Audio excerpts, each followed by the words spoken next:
ప్రభునందు ప్రియమైన వారలారా, ఈరోజు నూతన సంవత్సర ఆరాధన. అదేవిధముగా 1వ తారీఖు 1వ నెల 2023వ సంవత్సరం ఆదివారం వచ్చింది కాబట్టి నూతన సంవత్సర ఆరాధన. మళ్ళీ మన యథాప్రకారంగా ఆదివారం ఆరాధన కూడా ఇందులో కలిసిపోయింది కాబట్టి ప్రార్థన చేసుకుని ఈ నూతన సంవత్సరంలో నూతనముగా మొదటి ఆదివారం ఆరాధనను మనం ప్రారంభం చేసుకుందాం. మహావీరుడు మహోన్నతుడైన మా ప్రియ పరలోక తండ్రి, నీ యొక్క పరిశుద్ధమైన నామానికి వందనాలు స్తోత్రాలు చెల్లిస్తున్నాం నాయన. గడిచిన కాలం అంతా అనగా 2022వ సంవత్సరం అంతా నన్ను మమ్మల్ని నీ ప్రియబిడ్డలందరినీ ఈ బలిష్టమైన రెక్కల కింద కాచి కాపాడి భద్రపరిచి పోషించి నడిపించిన విధానాన్ని బట్టి మీకు ఈ వందనాలు స్తోత్రాలు చెల్లిస్తున్నాం నాయన. ఇప్పుడు నూతన సంవత్సరంలో నూతనముగా మా కుటుంబం అంతా తండ్రి ప్రభా తండ్రి నాయన ఇక్కడికి వచ్చిన బిడ్డలందరూ కలిసి నేను ఆరాధించడానికి, నేను కీర్తించడానికి మీరిచ్చిన గొప్ప భాగ్యమును బట్టి మీకే వందనాలు స్తోత్రాలు చెల్లిస్తున్నాం నాయన. ఇప్పుడు పాటలు పాడుచుండగా మా బిడ్డల యొక్క స్వరములను ముట్టండి నాయన. వారి యొక్క స్తుతుల మధ్య మీరు ఆశీర్వాదం ఉండండి నాయన. ఈ నూతన సంవత్సరంలో నూతనమైన ఆశీర్వాదములు, నూతనమైన మేళ్లు, నూతనమైన తీర్మానాలతో తండ్రి ప్రభు మమ్మల్ని సిద్ధపరచండి నాయన. రాబో కాలములో మేమందరము కలిసి నీ యొక్క పరిచర్యను విరివిగా చేయడానికి నీ కృపను సహాయం దయచేయండి. ఘనత మహిమ ప్రభావాలు మీకు ఆరోపిస్తూ నజరేయుడైన యేసుక్రీస్తు నామములో అడిగి ప్రార్థిస్తున్నాం తండ్రి, ఆమేన్ ఆమేన్. ఒక పాట పాడుకుని దేవుని నామాన్ని మహిమపరుచుకుందాం రండి. అనుక్షణం నీ కృపలో, ప్రతిదినం నీ సన్నిధిలో నా జీవితం దాచినావు. అనుక్షణం నీ కృపలో, ప్రతిదినం నీ సన్నిధిలో నా జీవితం దాచినావు.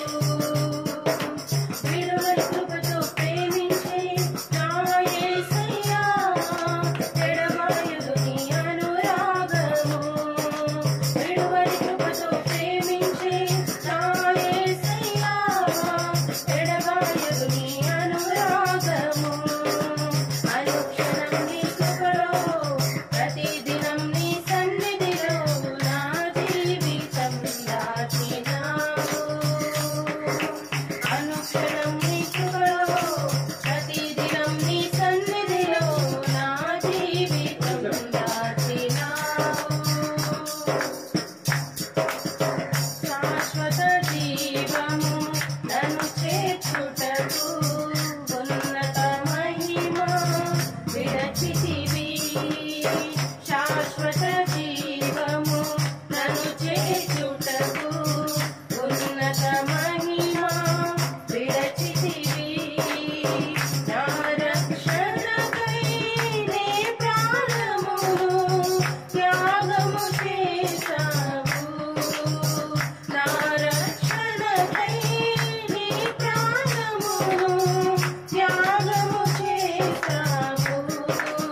హల్లెలూయా. అపాయం వస్తే ఆపద సంభవిస్తే ఏం చేస్తావు? నీవేమవుతావు? అపాయం వస్తే ఆపద సంభవిస్తే ఏం చేస్తావు? నీవు ఏమవుతావు? పారిపోతాను, నిన్ను దాటుకుంటాను. పారిపోతాను, నిన్ను దాటుకుంటాను. ఎక్కడికి పోతావు? ఎడదాకుంటావు. ఎక్కడికి పోతావు? ఎడదాకుంటావు. యేసు నామం బలమైన చూపు, అక్కడే సురక్షితము. అక్కడే సురక్షితము.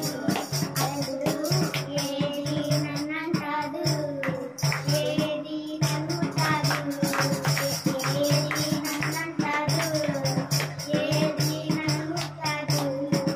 ఏసే నాదగు చోటు, ఏసే నాదగు చోటు, ఏసే నా కోట, ఏసే నా కోట, ఏసే నా కోట, ఏసే నా కోట. అపాయం వస్తే ఆపద సంభవిస్తే ఏం చేస్తావు? నీవు ఏమవుతావు? అపాయం వస్తే ఆపద సంభవిస్తే ఏం చేస్తావు? నీవు ఏమవుతావు? ఇంతవరకు మనం పాటలు పాడుకుని దేవుని స్తుతించున్నాము. ఒక వాక్య భాగమును చదువుకుందాం. దైవ గ్రంథంలో నుండి కీర్తన గ్రంథం నుండి మొదటి కీర్తన చదువుకుందాం. మొదటి కీర్తన ఈ నూతన సంవత్సరంలో ఒక్క నిమిషం అమ్మా. మొదటి కీర్తన మనం చదువుకుందాము. ఇలా రావాలి, ఇక్కడికి వచ్చి చదవాలి. ఇక్కడికి వచ్చి చదవాలి. రావాలి, రా, రా. రావాలి, రావాలి, చదవాలి. రా. కీర్తన గ్రంథం మొదటి కీర్తన మన మధ్యలో ఉన్న అమ్మాజీ వచ్చి చదివి వినిపిస్తారు. ఇంకో కీర్తన మొత్తం 6 చరణాలు గట్టిగా. దుష్టుల ఆలోచన చొప్పున నడవక, పాపుల మార్గంలో నిలవక, అపవాస కూర్చుండి చోటి కూర్చుండక, యెహోవా ధర్మశాస్త్రమందు ఆనందించు, దేవారాత్రము దాన్ని ధ్యానించువాడు ధన్యుడు. అతడు నీటి కాలువల యోరాను నాటబడిన ఇల్లు, ఆకు వాడక తన కాలమందు ఫలమిచ్చు చెట్టు వలె నిండు. అతడు చేయిదంతయు సఫలమగును. దుష్టులు అలాగనుండక గాలి చెదరగొడ్లు పొట్టు వలె నందును. కాబట్టి న్యాయ విమర్శంలో దుష్టులను నీతిమంతులను సభలో పాపులను నిలువరు. నీతిమంతుల మార్గంలో యెహోవాకు తెలియదు, దుష్టుల మార్గంలో నాశనములకు నడుపును. దేవుడు తన పరిశుద్ధ వాక్యమును దీవించునుగాక. ఆమేన్. హల్లెలూయా.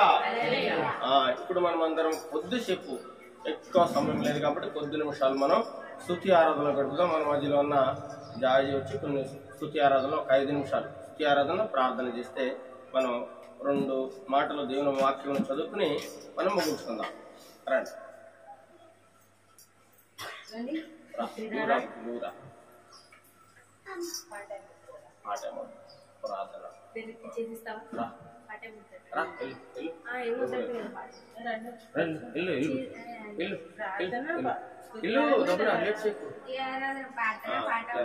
ప్రార్థన చిన్న పాట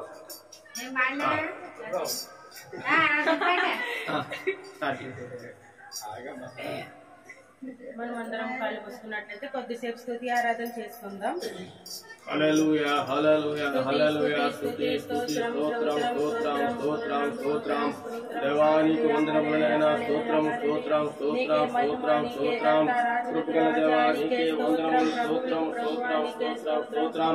వినూతన సంవత్సరం కోరుకుని విధముగా ఆరాధన గురించుకోవడానికి మంచి కృపను బట్టి మీకే వందనాలు, స్తోత్రాలు తీర్చున్నాయినా.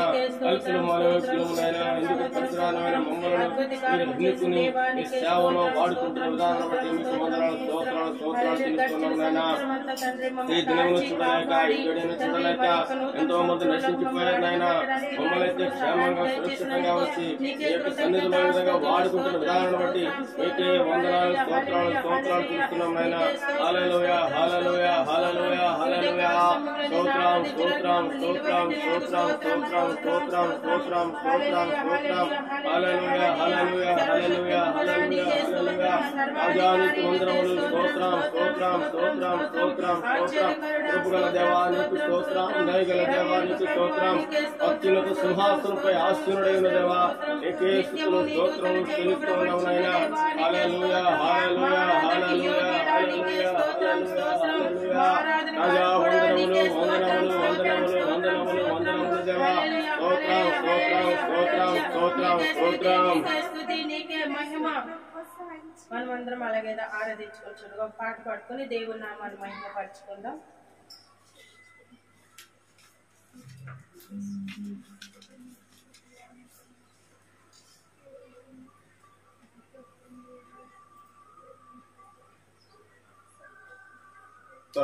అవమానం ఎంతైనా నా వారే కాదన్నా, నీవు తప్ప ఎవరున్నారు ఆకాశమందునా. అవమానం ఎదురైనా నా వారే కాదన్నా, నీవు తప్ప ఎవరున్నారు ఆకాశమందునా. నీవు నాకుండగా ఏది నాకక్కరలేదు, నీవు నాకుండగా ఏది నాకక్కరలేదు, నీవు నాకుండగా ఏది నాకక్కరలేదు, నీవు నాకుండగా ఏది నాకక్కరలేదు. అంతా నా మంచికే ఆరాధన యేసుకే, అంతా నా మంచికే. తన చిత్తమునకు తల వంచితే, తన చిత్తమునకు తల వంచితే ఆరాధనాపను స్తుతించుట మానను, ఆరాధనాపను స్తుతించుట మానను, స్తుతించుట మానను. ప్రార్థన చేసుకుందాం. మహోన్నతుడ మహాగణుడ నీ సర్వశక్తి గల నామానికి వేలాది స్తుతులు స్తోత్రములు చెల్లించుకుంటున్నాం తండ్రి. అయ్యా గడిచిన సంవత్సరం అంతా ప్రభానైనా మమ్మల్ని సజీవ రెక్కల కింద కాచి కాపాడి భద్రపరిచి ఉంచి ప్రభానైనా ఈ దినము చూడలేక ఈ క్షణము చూడలేక ప్రభానైనా ఈ సంవత్సరం చూడలేక ప్రభానైనా ఎంతో మంది నశించిపోయినప్పటికీ తండ్రి నైనా నన్ను మమ్మలను ప్రతి ఒక్కరిని ప్రభానైనా నీ సజీవ రెక్కల కింద కాచి కాపాడు ప్రభానైనా. గడిచిన సంవత్సరం అంతా ప్రభానైనా నీ కృపతో కాచి కాపాడు ప్రభానైనా. మరి ఒక నూతన సంవత్సరాన్ని ప్రభానైనా మా జీవితాల్లో ప్రభావం ఇచ్చినందుకు నీకు వేలాది స్తుతులు స్తోత్రములు చెల్లించుకుంటున్నాం, నీ కృతజ్ఞత స్తుతులు చెల్లించుకుంటున్నాం తండ్రి నైనా. అయ్యా ఈ సమయంలో ప్రభానైనా నిన్ను ఆరాధించడానికి, నిన్ను మహిమపరచడానికి, నిన్ను గణపరచడానికి ప్రభానైనా మమ్మల్ని ఈ విధంగా నిలబెట్టినందుకు నీకు వేలాది స్తుతులు స్తోత్రములు తండ్రి ప్రభా. మేమంతా తండ్రి కూడి ప్రభానైనా నిన్ను ఆరాధించడానికి ప్రభా నీవు ఇచ్చిన కృపను బట్టి మరి ఒక నూతన సంవత్సరాన్ని మాకు ఇచ్చినందుకు నీకు కృతజ్ఞత స్తుతులు చెల్లించుకుంటున్నాం తండ్రి ప్రభానైనా. ఇంతవరకు జరిగిన ఆరాధన అంతట్లో మీరు ఉన్నారని నమ్ముచున్న తండ్రి. ఇక ముందర నీ వాక్యం ద్వారా మాతో మాట్లాడమని అడుగుతున్నాం ప్రభానైనా. ఇక్కడ కూడి ఉన్న ప్రతి బిడ్డని మీరు దర్శించండి ప్రభానైనా. నీ వాక్యంతో ప్రతి ఒక్కరితో తేటగా సూటిగా మాట్లాడమని అడుగుతున్నాం ప్రభానైనా. ఈ నూతన సంవత్సరం తండ్రి ప్రతి ఒక్కరికి ప్రభానైనా మేలుకరంగాను దీవెనకరంగాను ఆశీర్వాదకరంగాను ఉండులాగున నీ కృపను సహాయము దయచేయండి ప్రభానైనా. కొత్త ఆత్మలను ప్రభ రక్షించడానికి మేము తండ్రి నీ కృపను మాకు దయచేయండి ప్రభానైనా. అనేకమైన నూతనమైన తలంపులను నూతనమైన ఆలోచనలు తండ్రి ప్రతి బిడ్డకి దయచేయమని అడుగుచు ప్రభానైనా. నీ వాక్యాన్ని వింటున్న ప్రతి బిడ్డని మీరు దర్శించి ప్రతి ఒక్క హృదయంలో నీ వాక్యాన్ని భద్రపరచుకోవడానికి నీ కృపను సహాయంలో దయచేయమని ఈ చిన్న స్తుతి ఆరాధన యేసయ్య పరిశుద్ధ నామములో అడిగి వేడుకుంటున్నాం తండ్రి. ఆమేన్ ఆమేన్. కొద్దిసేపు మనం వాక్యం ధ్యానించుకుందాం. కొద్ది నిమిషాలు వాక్యం ధ్యానించుకుని మనము నూతన సంవత్సరంలో కేక్ని కట్ చేసుకుందాం. నూతన సంవత్సరం ఆరాధన కాబట్టి ఇది నూతన సంవత్సరంలో మన జీవితాలన్నీ కూడా కేకు ఎంత మధురంగా అయితే ఉంటుందో ఈ సంవత్సరం అంతా కూడా మన జీవితం అంతే మధురంగా ఉండాలని దేవుని స్తుతిస్తూ కొద్దిసేపు మనం వాక్యం ధ్యానం చేసుకుందాం. 2 కొరింథీయులకు రాసిన పత్రిక 5వ అధ్యాయము 17వ వచనం మనం చదువుకుందాం. చదవాలి త్వరగా. 2 కొరింథీయులకు రాసిన పత్రిక 17వ అధ్యాయము చదువుకుందాం. 5:17 5వ అధ్యాయం 17వ వచనం. బైబిల్ తీయాలి. బైబిల్ లేదు నీకు? బైబిల్ లేదు, తీయాలి. బైబిల్ తీయాలి. నీ బైబిల్ లేదు నన్ను? బైబిల్ లోపల ఏం చేస్తుంది? బైబిల్ బైబిల్ లేదు. సరే. కాగా ఎవడైనను క్రీస్తునందున్న ఎడల వాడు నూతన సృష్టి, పాతవి గతించెను, ఇదిగో క్రొత్తవాయును. కాగా ఎవడైనానంటే ఎవరైనా సరే ఈ లోకంలో ఏ ఒక్కరైనా సరే ఎవరైతే యేసు ప్రభువులో ఉంటారో వారు నూతన సృష్టి అంట. అంటే సృష్టి అంటే ఏంటి? సృష్టి అంటే మనం ఏదైనా ఒకటి తయారు చేసామనుకోండి, దాన్ని సృష్టి అంటారు, క్రియేటివిటీ అంటారు. ఒక వ్యక్తి మొబైల్ తయారు చేశాడు, అది కొత్తదనంగా ఉంటుంది. ఒక వ్యక్తి మంచి బట్టలు తయారు చేస్తాడు, అది ఒక సృష్టి, క్రియేటివిటీ. అలా ఎవరైతే క్రియేటివిటీ చేస్తారో వాళ్ళు కూడా ఒక నూతనంగా మార్పు చెందుతారట. దేవుడు చూడండి ఈ లోకాన్ని అంతటిని కూడా తన మాట చేత ప్రకృతి అంతటిని కూడా ఏం చేశాడు? క్రియేట్ చేశాడు, సృష్టించాడు, కొత్తదనాన్ని సృష్టించాడు. అంతకుముందు ఏమీ లేదు, శూన్యం, ఏమీ లేదు. శూన్యంలో దేవుడు ఏం చేశాడు? భూమిని, ఆకాశమును, నక్షత్రాలను, చంద్రుడు, సూర్యుడు, జలరాశులు, చెట్లు, పుట్టలు అన్నీ, చివరికి మానవుడు కూడా దేవుడు ఏం చేశాడండి? కొత్తగా నూతనంగా సృష్టించాడు. అలాగే ఇక్కడ వాక్యం సెలవిస్తా ఉంది. అపోస్తలుడైన పౌలు గారు కొరింథీ సంఘానికి రాస్తూ ఉన్నాడు, కాగా ఎవడైనను క్రీస్తునందు ఉన్న ఎడల, క్రీస్తునందు ఉంటేనే, ఇక్కడ స్పష్టంగా చెప్తా ఉంది, క్రీస్తులో ఎవరైతే ఉంటారో వారు మాత్రమే నూతనంగా ఉంటారట. వారు మాత్రమే. ఈ లోకంలో మనం చూసినట్లయితే చాలా మంది క్రీస్తులో లేరు. వారు ఏం చేస్తారు? క్రీస్తులో లేని వాళ్ళు ఏం చేస్తారు? వారి ఇష్టానుసారంగా తిరుగుతారు. వారిని ఎవరు అడిగేవాళ్ళు ఉండరు. బాబు నువ్వు ఈ పని ఎందుకు చేస్తున్నావు అడిగేవారు కూడా ఉండరు. వాళ్ళ ఇష్టం. లోకంలో ఉన్న వాళ్ళకి స్వేచ్ఛ ఉంది, స్వాతంత్రం ఉంది. ఎవరైతే ప్రభువుని నమ్ముకుంటారో వాళ్ళకి కొన్ని ఆజ్ఞలు, కండిషన్స్, ఇది చేయకూడదు, అది చేయకూడదు అని కొన్ని రూల్స్ ఉన్నాయి. లోకంలో ఉన్న వాళ్ళకి ఏ రూల్ లేదు. ఎలాగంటే అలా తిరగచ్చు, ఎక్కడికంటే అక్కడ పోవచ్చు, త్రాగొచ్చు, తినొచ్చు, ఎలాగంటే అలా దొరవచ్చు, ఎవడు అడగడు. కానీ దేవుని నమ్ముకున్నవాడు ఒక చిన్న తప్పు చేసినా, చిన్న పొరపాటు చేసినా ప్రతి ఒక్కరు కూడా వాడినే చేస్తారు. ఏం చేస్తారు? పలానా వ్యక్తి దేవుని గుడికి వెళ్తున్నాడు, తప్పు చేస్తున్నాడు. పలానా వ్యక్తి దేవుని ప్రార్థన చేస్తున్నాడు, చుట్లు కాలుస్తున్నాడు. పలానా వ్యక్తి దేవుని వాక్యం చెప్తున్నాడు, మందు తాగుతున్నాడు. పలానా వ్యక్తి సినిమాలు చూస్తున్నాడు, పలానా వ్యక్తి వ్యభిచారం చేస్తున్నాడని చెప్పి ప్రతి ఒక్కరిని ఏలెత్తి చూపిస్తారు. మరి లోకంలో ఉన్న వాళ్ళు ఎందుకు ఏలెత్తి చూపించరు? లోకంలో ఉన్న వాళ్ళు తాగుతున్నారు, తిరుగుతున్నారు. ఆయన తాగిపోతుండే, తిరిగిపోతుండే, దొంగ అండి, వ్యభిచారం మనం అంటామా? అనం. ఎందుకంటే వాళ్ళకి స్వేచ్ఛ ఉంది, వాళ్ళు ఇష్టం వచ్చినట్టు చేసుకోవచ్చు. ఎందుకంటే వాళ్ళ యొక్క దేవుడు లేదా వాళ్ళ యొక్క దేవీ దేవతలు అవేమి కంట్రోల్ ఇమానే అవిమానే చెప్పవు. కానీ దేవాది దేవుని యొక్క వాక్యం దగ్గరకు వచ్చినప్పుడు అన్ని కంట్రోల్. మందు తాగేవాడు మందు మానేయాలి, సిగరెట్లు తాగేవాడు సిగరెట్లు మానేయాలి, అబద్ధాలు చెప్పాడు అబద్ధాలు మానేయాలి, దొంగతనం మానేయాలి, నీతిగా జీవించాలి, యథార్థంగా బ్రతకాలి.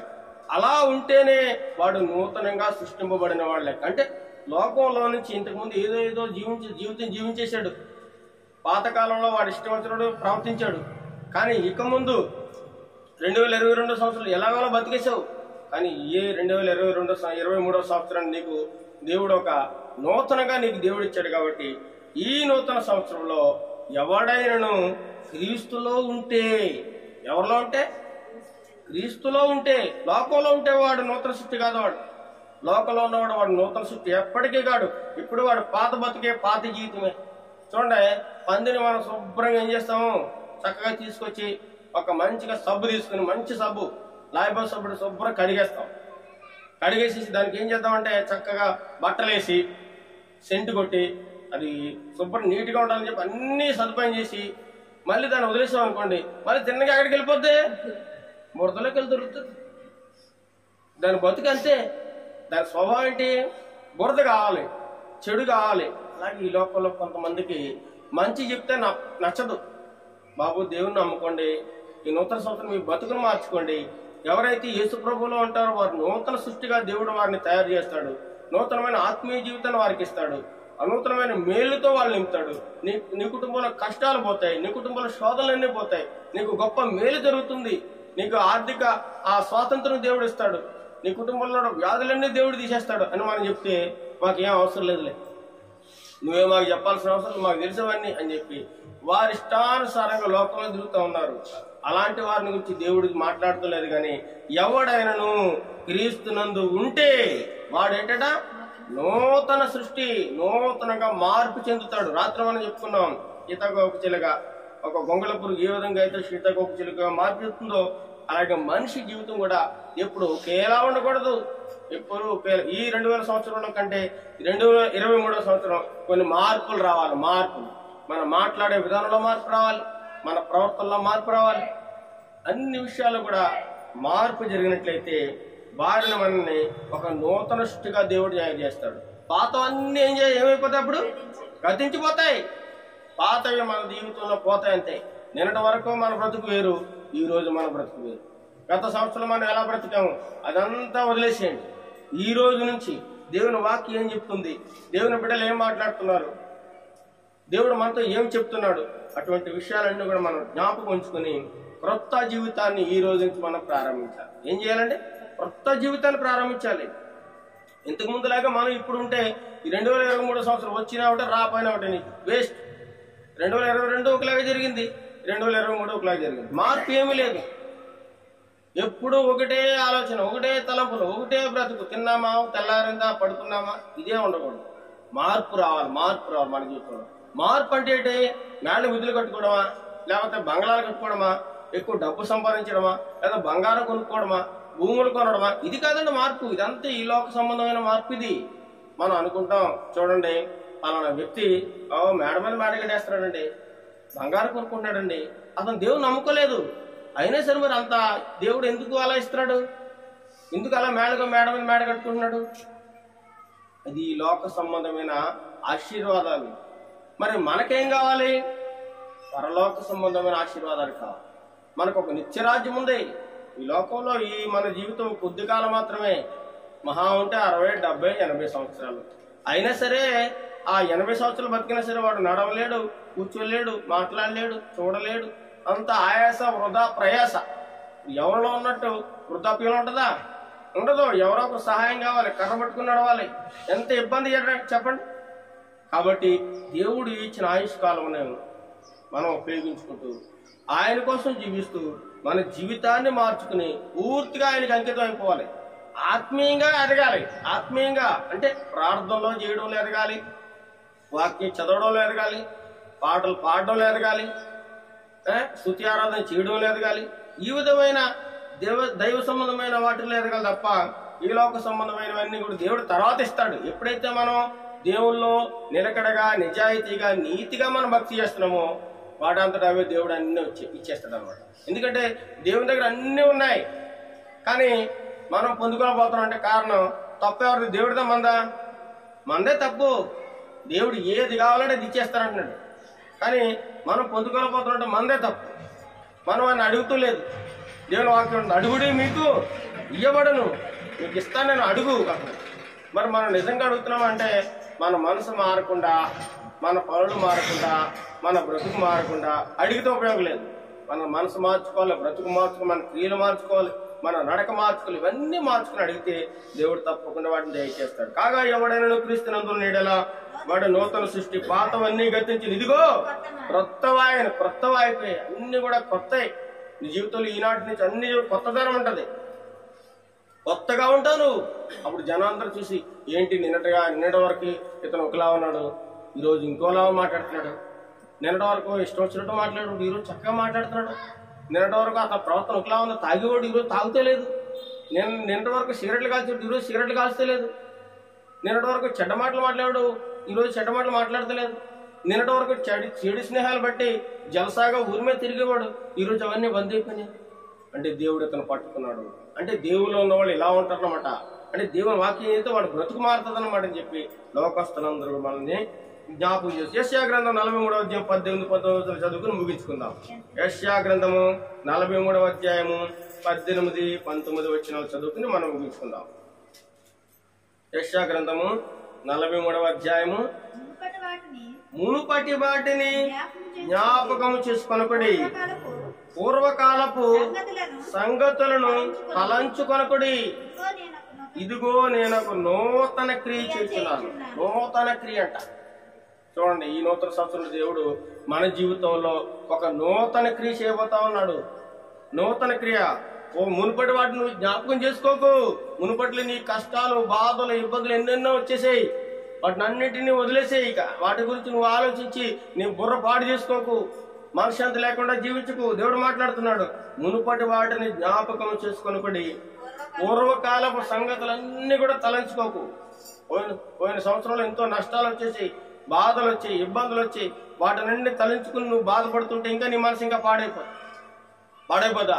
ఏదైనా ఒక నష్టం జరిగింది అనుకోండి, ఆ నష్టం గురించి పదే పదే ఆలోచించుకుంటే మనం మైండ్ అంతా పాడైపోతుంది.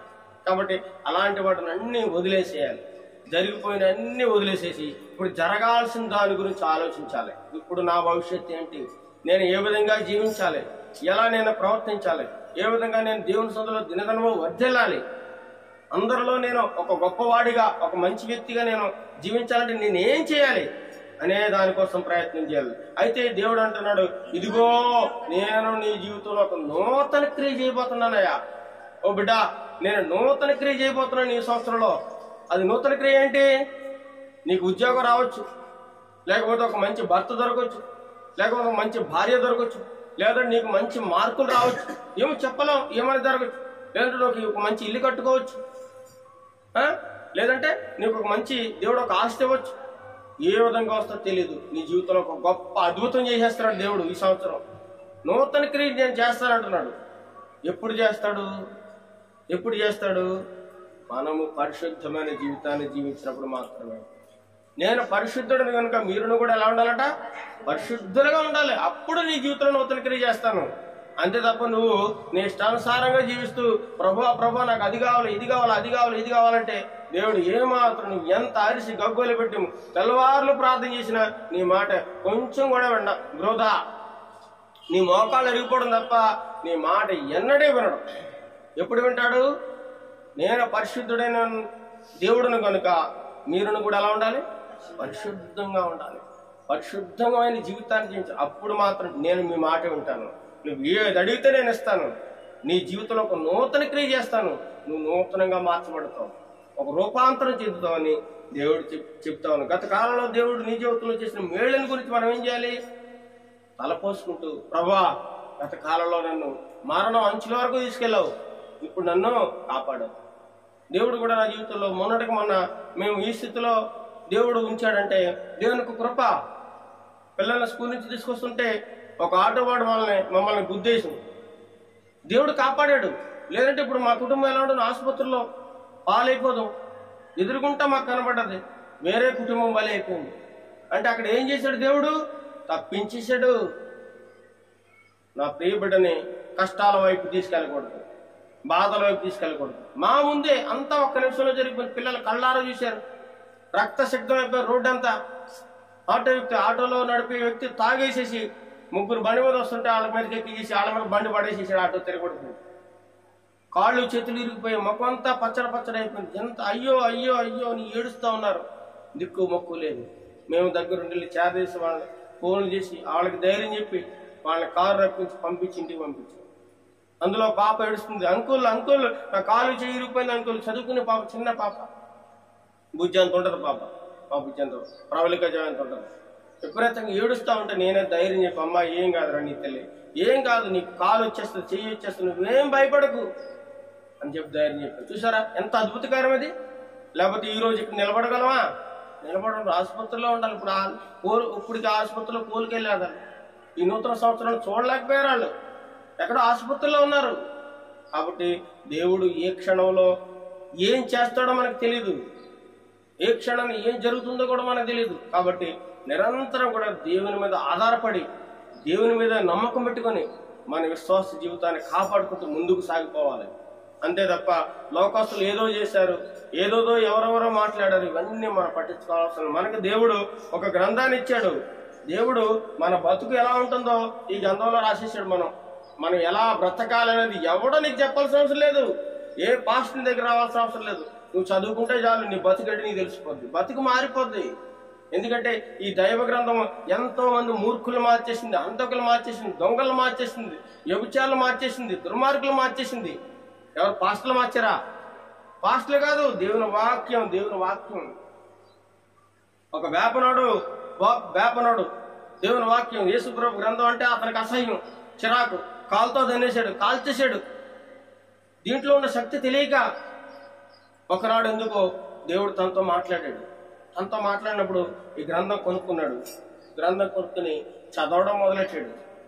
చదవడం, రామాయణం చదివాడు, భారతం చదివాడు, ఎన్నో గ్రంథాలన్నీ చదివాడు.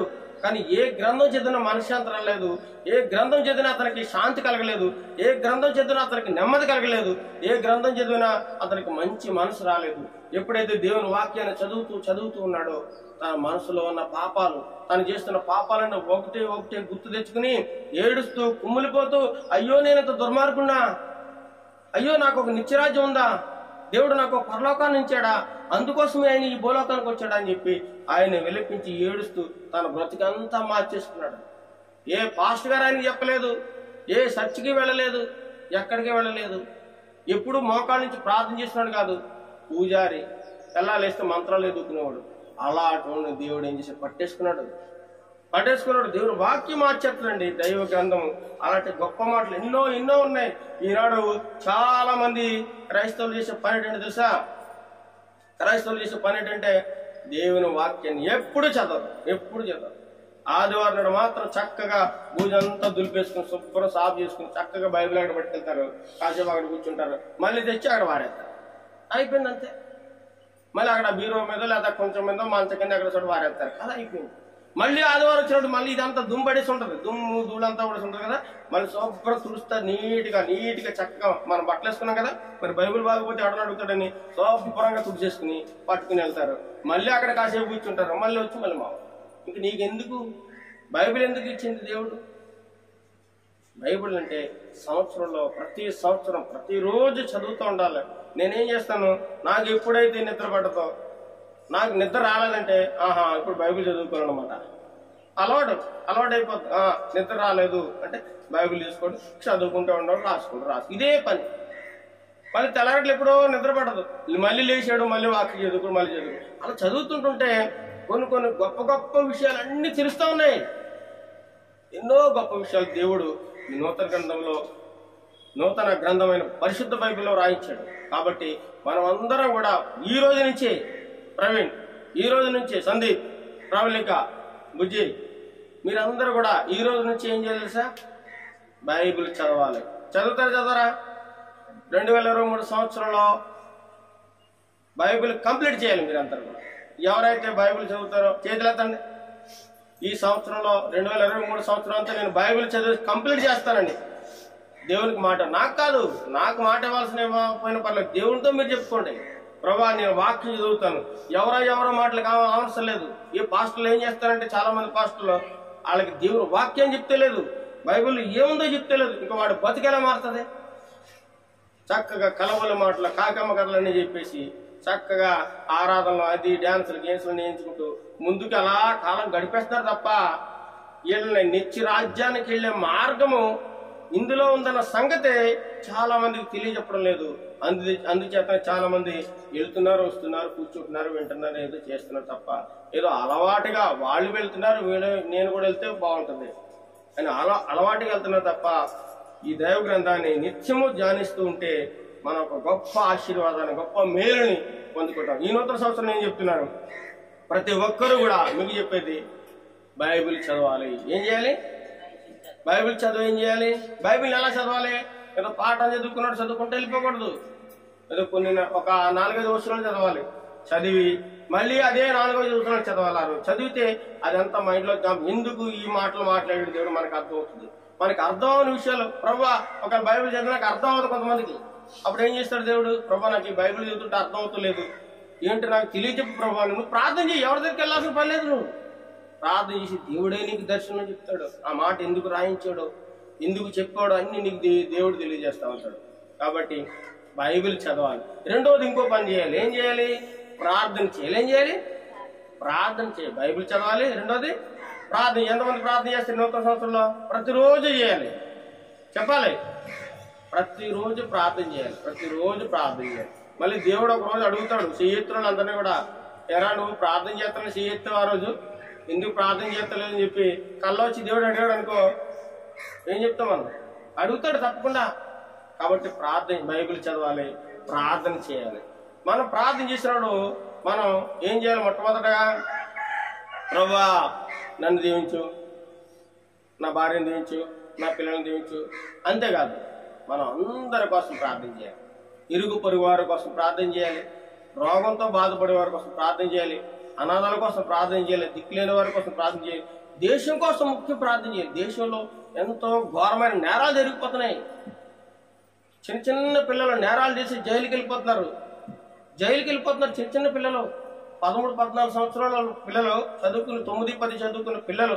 మన హైదరాబాద్లో చూసినట్లయితే ఒక స్కూల్లో 10వ తరగతి చదివే అబ్బాయి, నలుగురు అబ్బాయిలు కలిసి అదే క్లాసులో చదువుకుంటా ఒక ఆడపిల్లని 6 నెలల నుంచి ఏడిపిస్తున్నారట.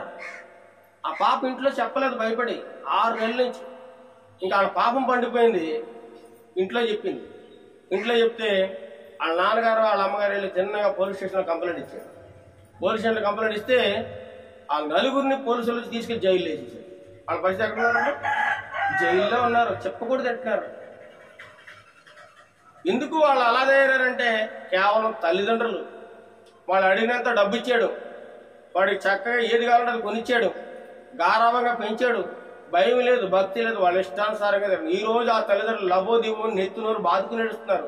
అయ్యో నా కొడుకా, నిన్ను జైలు పాలు చేయనాక నేను కన్నదే, నువ్వు ఇలా నాశనం అయిపోవడాక, ఏదో చదువుకుంటావు, బుద్ధిగా బాగుంటావు, ఒక ఉన్నతమైన స్థితిలో ఉంటావు, నేను నిన్ను స్కూల్ పంపిస్తే నువ్వు ఎంత దారుణంగా ప్రవర్తించేవాడు బాబు అని ఏడుస్తూ ఉన్నావు. అందుకని మన పిల్లల్ని కూడా మనం పరిశీలన చేస్తూ ఉండాలి. వాడు ఏం చేస్తున్నాడు, లేదా వాళ్ళు ఎలా ప్రవర్తిస్తున్నారు, వాళ్ళు చదువుకుంటున్నారా లేదా, ఈ విషయాలను మనం తెలుసుకుంటూ ఉండాలి. కాబట్టి నూతన సంవత్సరంలో కూడా మన కుటుంబాన్ని కాపాడుకోవాలి. ఏం చేయాలండి? మనం బైబిల్ చదవాలి, ప్రార్థన చేయాలి, కుటుంబాన్ని కాపాడుకోవాలి.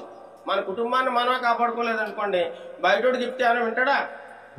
ఎవడంటాడు? ముందు నీ కుటుంబాన్ని సరి చేసుకురా, పోయి తర్వాత మాకు వచ్చి చెప్దు కానీ వాక్యం అంటారా? అందుకని మనం ఏం చేయాలి? ఆ మాట ఎదుటి వాళ్ళకి ఇవ్వకుండా ఫస్ట్ మన కుటుంబం అంతా చక్కగా దేవుళ్ళు ఎదుగుతూ ఉండాలి. దేవుళ్ళు ఎదుగుతుంటే అప్పుడు దేవుడు మనల్ని చూసి అనేక మందిని మార్పు చెందుతారు. మనం ఏం వాక్యాలు చెప్పేసి ప్రసంగాలు చేయాల్సిన అవసరం లేదు. మన ప్రవర్తన చూసి అవతడు మారిపోతాడు, మన మాటలు చూసి మారిపోతాడు, మనం చూపించే ప్రేమను చూసి మారిపోతాడు. కాబట్టి మనం ఈ నూతన సంవత్సరం మన కుటుంబాలన్నీ కాపాడుకోవాలి, దేవుల్లో ఎదిగేలా చూసుకోవాలి. కాబట్టి ప్రార్థన చేస్తూ ఉండాలి, బైబిల్ చదువుతూ ఉండాలి, కుటుంబం దేవుళ్ళు ఎదిగేలా చూసుకోవాలి, ఇరుగు పొరుగు వారి కోసం ప్రార్థన చేయాలి, అన్ని విషయాల్లో నీతిగా నిజాయితీగా జీవించాలి. బైబిల్ చదువుతూ నిత్యము వాక్యం ధ్యానిస్తుంది. ఖాళీ ఉందంటే చాలు. చాలా మంది ఖాళీ దొరికిందనుకోండి, సెల్ ఫోన్ ఆన్ చేస్తారు, లేకపోతే టీవీ ఆన్ చేస్తారు, లేకపోతే ఏదేదో చేస్తారు. ఆ టైం దేవుని వాక్యం ఎందుకు చదవు? దేవుని వాక్యం చదివితే నీ బతుకు మారుతుంది, నీకు ఒక గొప్ప మేలు జరుగుతుంది, ఆశీర్వాదం కలుగుతుంది. కాబట్టి దేవుడు ఈ నూతన సంవత్సరంలో గొప్ప తీర్మానాలు, గొప్ప నిర్ణయాలు మన జీవితాల్లో తీసుకుని, ప్రభువా నేను నీకోసం ఈ సంవత్సరం అంతా నీకోసమే బతుకుతాను, నీకోసమే జీవిస్తాను, నీ గురించి అనేక మందికి చెప్తాను, నేను నాకు తెలిసిన మంచి మాటలు కొంతమందికి చెప్తానని చెప్పి ఈ నూతన సంవత్సరం తీర్మానం చేసుకోవాలి. అటు కృపను దేవుడు మనందరికీ దయచేయుగాక. ఆమేన్. ప్రార్థన చేసుకుందాం. సర్వకృపానిధికి మా ప్రియపరులకు తండ్రి, నీ యొక్క పరిశుద్ధమైన నామానికి వందనాలు స్తోత్రాలు చెల్లిస్తున్నాం నాయన. ఇంతవరకు నీ ప్రియ బిడ్డలతో ఈ నూతన సంవత్సరంలో వారు ఎలా జీవించాలి, ఏ విధంగా ముందుకు సాగిపోవాలి అటువంటి విషయాలన్నీ మీరు మాకు బోధించిన విధానాన్ని బట్టి మీకు వందనాలు స్తోత్రాలు తెలియజేస్తున్నాం నాయన. బిడ్డలందరినీ దీవించండి, ఆశీర్వదించండి. రాబో కాలంలో గొప్పవారిగా, నీతిమంతులుగా, యథార్థవంతులుగా మమ్మల్ని అందరినీ తీర్చిదిద్దండి నాయన. ఇక్కడ ఒక సంఘం ఏర్పడాలి నాయన, అనేక మంది ఇక్కడికి వచ్చి రక్షణ పొందాలి నాయన. ఈ గృహంలో అనేకమైన స్తుతి పాటలు, రక్షణ సంగీతం, సునాదములతో సంతోషముగా మేమందరము ఆనందించే రోజు ఉంది నాయన. ఆ రోజు కోసం మేమందరం ఎదురు చూస్తా ఉన్నాము నాయన. ఇక్కడ అనేక మంది అన్యులు వచ్చి ఇక్కడ రక్షణ పొందాలి నాయన, నీ మార్గాన్ని తెలుసుకోవాలి, అనేక మందికి మేము వాక్యం బోధించాలి నాయన. కాబట్టి అన్నిటికంటే ముందు మా బ్రతుకులు మేము మార్చుకుని, మా మనసు మేము మార్చుకుని నీతిగా యథార్థంగా జీవించే కృపను దయచేయండి. ఈ సంవత్సరం అంతా మమ్మల్ని, మా బిడ్డల్ని, మా కుటుంబాలన్నీ మీరు కాపాడండి. ఎటువంటి సాతాను శోధనలు మా కుటుంబాలను తాకకుండా, ఎటువంటి అప్పులు, సమస్యలు, ఎటువంటి రోగములు, ఎటువంటి సాతాను దురాత్మ పన్నాగాలు మా మీదకి రాకుండా మీరే కంచి, మా కుటుంబాల చుట్టూ కంచి వేయండి నాయన. యోగు చుట్టూ మీరు కంచి వేసి ఏ విధంగా అయితే కాపాడారో మా కుటుంబాలన్నీ కూడా ఈ నూతన సంవత్సరంలో కాల్చి కాపాడి భద్రపరచమని నీ యొక్క వాక్యపు వెలుగులో మా యొక్క బ్రతుకంతా పరిశీలన చేసుకుని మార్పు చెంది ఒక నిత్యమైన, నూతనమైన, క్రియను, నూతనమైన కార్యాన్ని మా జీవితంలో చేయమని గంత మహిమ ప్రభావాలు మీకు ఆరోపిస్తూ నజరుడైన యేసుక్రీస్తు నామములో అడిగి ప్రార్థిస్తున్నాం తండ్రి. ఆమేన్. పరలోక ప్రార్థన. పరలోక మంత్రి మా తండ్రి, నీ నామం పచ్చబడును గాక, నీ రాజ్యం వచ్చును గాక, నీ చిత్తం పరలోకం నెరవేర్చినంత భూమి మీద నెరవేరును గాక. మాకు కావాల్సిన అన్ని మాకు తెచ్చిము, మారుస్తులు మేము క్షమించడం గారు మనం క్షమించము, మమ్మ శోధనలు తెక్కకుండా తప్పించము. ఎందుకంటే రాజ్యము, బాలము, మహిమ నిరంతరం నీవైనావు తండ్రి. ఆమేన్. ఆమేన్. ఆశీర్వాదం మన తండ్రి దేవుని ప్రేమయు, మన ప్రభువైన యేసుక్రీస్తు కృపయు, పరిశుద్ధాత్మ దేవుని యొక్క నేను సహవాసము ఇప్పుడు ఎల్లప్పుడూ ఈ జనవరి 1వ తారీఖు నుండి మొదలుకొని మళ్ళీ డిసెంబర్ 31వ తారీఖు వరకు నన్ను, మమ్మలను, ఈ లోకంలో ఉన్న ప్రతి ఒక్కరిని కాచి కాపాడమని యేసు నామములో అడుగుచున్నాం తండ్రి. ఆమేన్. ఆమేన్. ఆమేన్. ఇప్పుడు మనం నూతన సంవత్సరం సందర్భంగా కేక్ ని కట్ చేసుకుని మనము సెలబ్రేట్ చేసుకుందాం.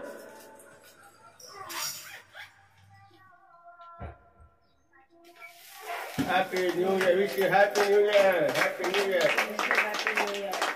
Happy new year. Wish you happy new year. ఈ 2000 సంవత్సరం అంతా కూడా దేవుడు కాపాడును గాక. రైట్.